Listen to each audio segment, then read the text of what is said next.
Every 4 years, thousands of the world's finest athletes come together to compete in the Olympic Games. They come from hundreds of countries from all parts of the globe.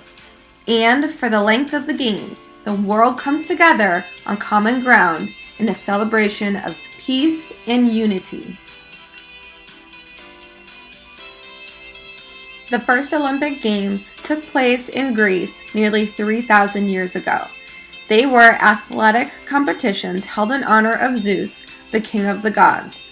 During the Games, there was a truce that no wars or battles were to take place so the athletes could travel safely to and from the Games. Originally, the Olympic Games only had one event, a short race across the stadium.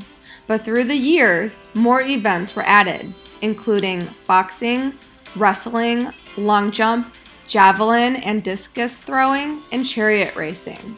In the ancient Olympics, only men were allowed to compete. The winners were awarded a wreath or crown of olive branches, and the Olympic tradition ended after 1,000 years.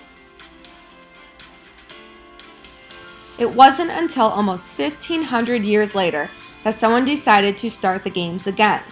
Small events modeling the ancient Olympic events were held throughout Europe, off and on for over 100 years, until the International Olympic Committee was created in 1894. The first Games organized by the IOC took place in Athens, Greece in 1896. Since that small beginning, many things have changed. Women first competed in the Olympics in 1900. The Olympics were expanded to include winter sports like hockey, skiing, and figure skating. The Paralympics began to help for athletes with disabilities. And not long ago, Youth Games were introduced, which allows athletes between the ages of 14 and 18 to compete. Today, the Olympic Games are held every 2 years, with Summer Olympics and Winter Olympics alternating, so there are 4 years between each type of Olympic Games. An important symbol of the Olympics is the Olympic rings. The colors chosen for the rings are because at the time, at least one of the colors was on every country's flag. Each of the rings represents the 5 inhabited continents of the world. North and South America are counted as one, along with Africa, Asia, Europe, and Australia. The other important symbol of the Olympics is the Olympic flame or torch. At the beginning of the Games, there is a lighting ceremony. The flame stays lit throughout the Games, and when the flame is put out, it means the official end of the Games. The goal of the Olympics is to build a better, more peaceful world through international cooperation, friendship, and the love of the Games. Our learning goal for this project is we're going to be producing a work of art through sculpture that utilizes low relief, meaning our 3-dimensional sculpture will be attached to a background, so you can't see completely around the sculpture, just most of the way. Our learning targets are I can explore low relief through the use of found objects, for us, foil and paper, and I can explore and use the elements and principles while creating art. We'll be focusing on line, form, movement, and proportion. Because this project is a sculpture, most of the materials are optional, and if you don't have some of the materials, you can do this as a drawing. We will be making a figure, so you will want a material to make your figure sculpture out of. I am recommending foil since that is a sculptural material most people have around the house. You can also use things like clay or Play-Doh or something to build with. And again, you can keep this as a drawing project. Because this is a relief sculpture, it has a background, so you will want something to attach your sculpture to. A piece of paper, the back of an envelope, the side of a box, anything you can find to attach your sculpture to. Glue or tape may be needed if you are attaching your sculpture to the background in order to make it a relief. and then markers or paint if you'd like to add color or a shadow to your sculpture. To get started, think about your favorite sport and what kind of Olympic athlete you might want to be. Probably by now you have chosen which type of Olympic athlete you would like to turn into a sculpture. So to get started, what I suggest you do is make a quick little sketch first. So as you can see, very simple sketch, stick figure. I have the head, I have the body, I have the arms. Now this is going to be a javelin thrower, so I have an arm out for balance, an arm out throwing the javelin. I have one leg out for balance and one leg bent and backwards for power. So this kind of gives me an idea of how I should move my arms and legs once I create it. So what you're going to use is foil, any type of foil. And again, if you don't have foil, you can use anything else to make your figure, clay, Play-Doh. And if you don't have something, you can simply just do a drawing. So to get started, I'm going to set this aside for reference, and I'm going to start with the head because everything works off of the head. So I've already torn a sheet, not too large of a sheet, but 2 hands, and this is going to be the head, so I just ball it up. Now if you make a really teeny tiny squeezed up ball, his head is going to be really small, which means your figure is going to be really small. So here's my head. Step 1. Step 2, you're going to do the body. So again, I have a sheet of foil, a little bit bigger this time.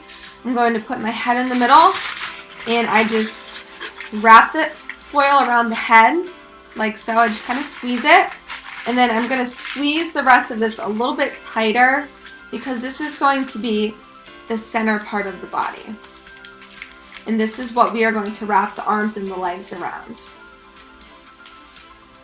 Alright, so right now it kind of looks like a lollipop that we will turn into a figure. So now we're going to move on to the arms.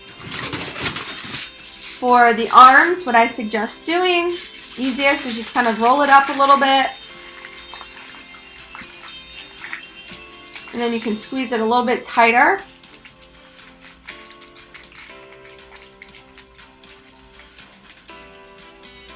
Okay, so now it's kind of like a long stick. And I'm just going to stick the rest of my body right in the middle of those and wrap them from side to side. So that side over, and then take this side over. So I'm going to leave my arms like that for now until I attach my legs, and then I'll kind of form the rest of the body. So I have another long strip for the legs. I'm going to do the same thing. Roll it up. Squeeze it a little bit to make it a little thinner.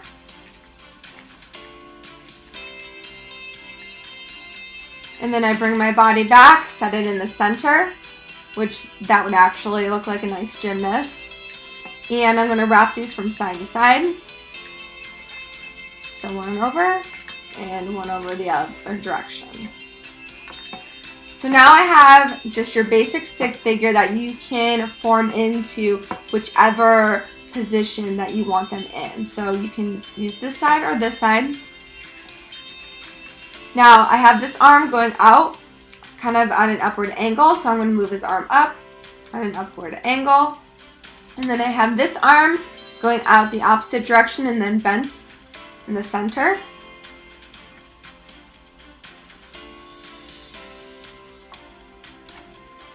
And now the legs, I have one leg going out on a diagonal downward.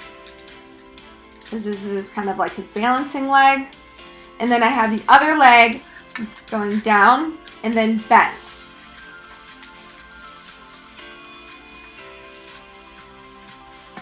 So now he's in position to throw his javelin. He just needs his javelin. So for the javelin, it's the same way I did my arms and legs. I'm just going to take a piece of foil, roll it up, and this is a little long, so I'm actually going to bend this in half. Just kind of twist it around to make it a little thinner. And the javelin is just like a long stick. So you can make it nice and thin, squeeze it nice and tight. So now I have a javelin. So I'm going to go ahead and I'm going to stick it right on his hand. I'm going to go down a little bit from the top of his hand and bend this over. So it's like he's holding it. And there is my foil figure. Now, if you would like to take this foil figure a couple steps further, this is supposed to be a relief sculpture. And as stated previously, a relief sculpture, you can't see all the way around it like a normal sculpture. It's usually attached to something, so you only see most of the way around it. So what you can do is, if you have a plain paper, or I painted a paper, that would be my background. And you could paint this or color it however you want. I kind of made it look like an Irish flag because I'm half Irish.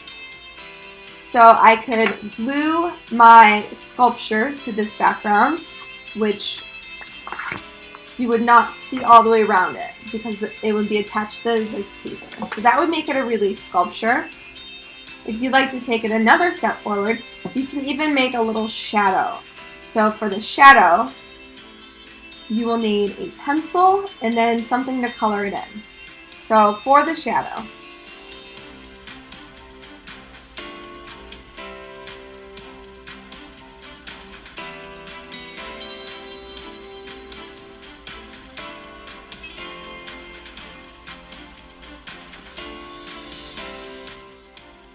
once your shadow is done, you can now glue your figure, your Olympic figure, onto your background. So you don't want to glue it right on top of it because then it doesn't look like a shadow. What you'll do is you'll end up shifting it a little bit. You can shift it down, you can shift it up. Once you've figured out where you want to position it, you're going to go ahead and glue it. Now, if you don't have glue, you can tape. If you do have glue though, you want to use a generous amount of glue because foil does not stick very easily. And it's not going to stick right away. You've got to give it some time to dry. But I promise you it will stick down once it's totally dry. So go ahead and use a generous amount of glue if you have it.